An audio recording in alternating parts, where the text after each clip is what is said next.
Hello dear students, welcome back to my channel physics SPC. Current electricity का एक question. In the figure shown what is the current in ampere drawn from the battery. You are given, ये resistance given है और ई की value 15 volt रखी है। मैंने data लिख दिया सबके संग। ई की वैल्यू कितनी है? 15 वोल्ट। ठीक है, तो अगर बैटरी ने कितना करंट ड्रॉ किया ये हमसे पूछ रहा है। तो टोटल करंट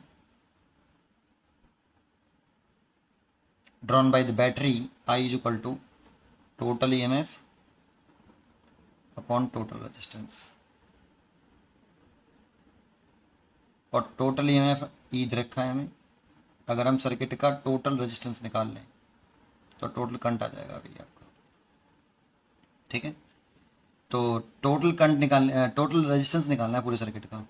तो देखो यहाँ से ये करंट चलेगा, ऐसे दो पार्ट में डिवाइड होगा। इसमें मान लो ये करंट आई आ रहा है, इसमें I1 और इसमें I2। तो ये करंट ऐसे आ रहा है, ये I1 और ये वाला भी I1। जैसे I2 दोनों मीट करके अगेन I। ठीक है, और I निकला पॉजिटिव टर्मिनल से, I एंटर किया। तो देखो ये करंट तीनों में सेम है। देखो इसमें इसमें इसमें करंट कैसी है? सेम, डिवाइड नहीं हो रही। और सीरीज कॉम्बिनेशन में करंट सेम होती है। तो ये तीनों रेजिस्टेंस ये वाले सीरीज में कनेक्टेड है। तो 20 सीरीज में करेंगे तो R डैश बराबर 20 प्लस 5 और प्लस 25, तो 50 ओम। ये सीरीज में, तो सर्किट डायग्राम कुछ इस तरह से बन जाएगा। ये 10 ओम, ये 15 ओम और ये 30 ओम। और ये सेल लगा हुआ है आपका 30 वोल्ट का EMF है ये। और इन तीनों का सीरीज कॉम्बिनेशन करके एक हो गया, इसकी वैल्यू आई 50 ओम। ये अब यहाँ से करंट आई आ रहा था, अगेन टू पार्ट्स में डिवाइड। इसमें I1 देन इसमें I2, इधर से आ रहा है और मीट करके वापस है। तो देखो अब इन दोनों में करंट डिफरेंट है और पोटेंशियल डिफरेंस सेम है। अगर इस वाले पॉइंट को मैं ए मान लूँ और इसको बी मान लूँ, तो इसके अक्रॉस पोटेंशियल डिफरेंस हो गया। इसका पोटेंशियल वी है, इसका वी वी। इसके अक्रॉस हो गया V A minus V V potential difference, और इसका भी V A minus V V. तो पैरेलल कॉम्बिनेशन में अब ये दोनों पैरेलल में है।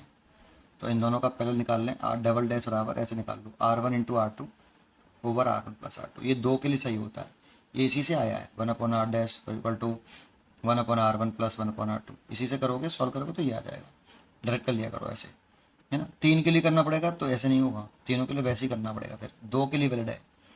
R1 कितना है 10 और R2 कितना है 50 और डिवाइड बाई दोनों को ऐड करके लिखें तो 16।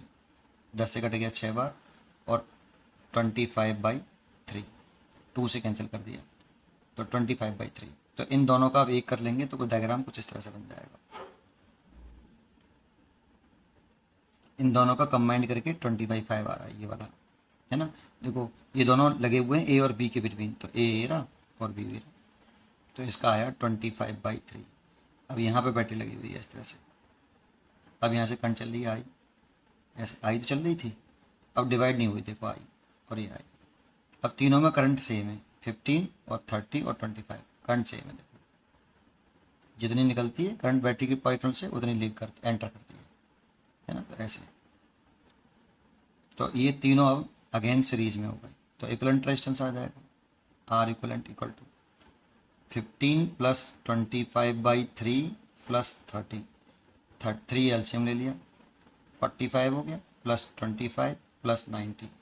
और इन सबको ऐड कर लें तो ये हो गया 70 प्लस 90 160/3। इतना ओम इक्विवेलेंट रेजिस्टेंस आ गया बेटा। और करंट निकालनी है सर्किट की टोटल करंट। तो total current is equal to total EMF हो गया 30 वोल्ट, ई की वैल्यू पुट कर दी 30, और टोटल रेजिस्टेंस हो गया 160/3। 3 ऊपर पहुंच जाएगा, है ना।